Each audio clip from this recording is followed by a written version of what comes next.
Welcome back to the Cronkite Sports Report. I'm Ruby Aroda. One of the Sun Devil Athletics' best programs over the past year was dealt with a major blow today as it was announced that ASU softball coach Trisha Ford left to take the same job at Texas A&M. Ford went 2-12 and 89 in her 6 years coaching the Sun Devils. She won the Pac-12 Coach of the Year twice, in 2018 and 2022. She also led ASU to a Women's College World Series appearance in 2018. This past year under Ford, Sun Devil softball recorded one of the best records in program history at 48-13 and won the Pac-12 for the first time since 2011. They lost in the NCAA Super Regional to Northwestern. ASU women's lacrosse is also searching for a new head coach after it was announced today that Tim McCormick has left for Hopkins University.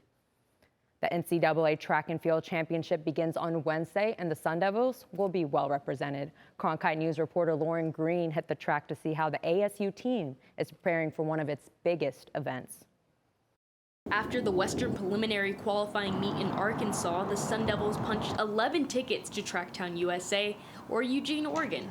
This is the most ever under head coach Deion Miller's tenure at Arizona State. As a head coach, it feels good, you know. Of course, we wanted more, you know, but I do think that, you know, we had an opportunity to, you know, display what this team is about, and I'm excited.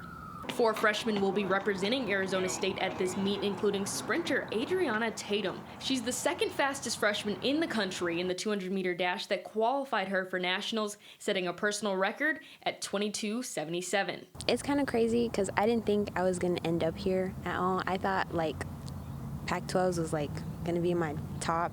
The Sun Devils are obviously comfortable competing here at Sun Angel Stadium.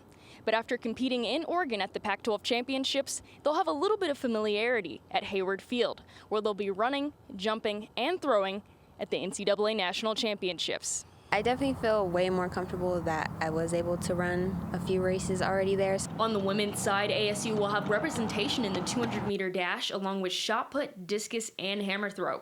And for the men, we'll see Sun Devils in the 400, 800, 5K, high jump, shot put, and discus. With the quad group of freshmen representing a portion of these Sun Devils, ASU track and field could have a high ceiling in years to come. It's been a long haul to get the freshmen here, and, you know, I think you see the future is bright, you know, for Arizona State track and field in terms of, you know, what a wonderful performance by all of our freshmen.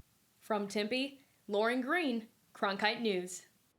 The Cardinals started their third week of organized team activities yesterday, with the defensive linemen continuing to work with the new assistant coach, Matt Burke. Burke has been with the NFL the past 18 seasons. He comes to Arizona after spending the last season with the New York Jets as the team's director of game management. As the new defensive line coach, Burke will be tasked with continuing the growth of the younger players in his unit, as well as building rapport with star J.J. Watt. He's extremely smart. He's very detailed on what he wants and how he sees the D-line playing, and then he puts it into practice extremely well, both in the meeting room and on the field. And he does a great job of explaining in the film room what he wants and breaking down the film and teaching you exactly what he'd like to see, and then taking it on into the field and drilling it. Arizona baseball made a thrilling comeback against Miami Sunday and faced off against Ole Miss yesterday in the Coral Gables Regional Final of the NCAA tournament. In a rematch of the opening game of the tournament, in which the Wildcats lost. Once again, Ole Miss dominated. Tim Elko clobbered 3 home runs, and Kemp Elderman added a grand slam in the 22-6 blowout. It's the revenge for Ole Miss after the Wildcats beat the Rebels in the Super Regional round last year. Arizona finishes with a 39-25 record under first-year head coach Chip Hale. That's it for Cronkite Sports Report. Back to you, Nikita.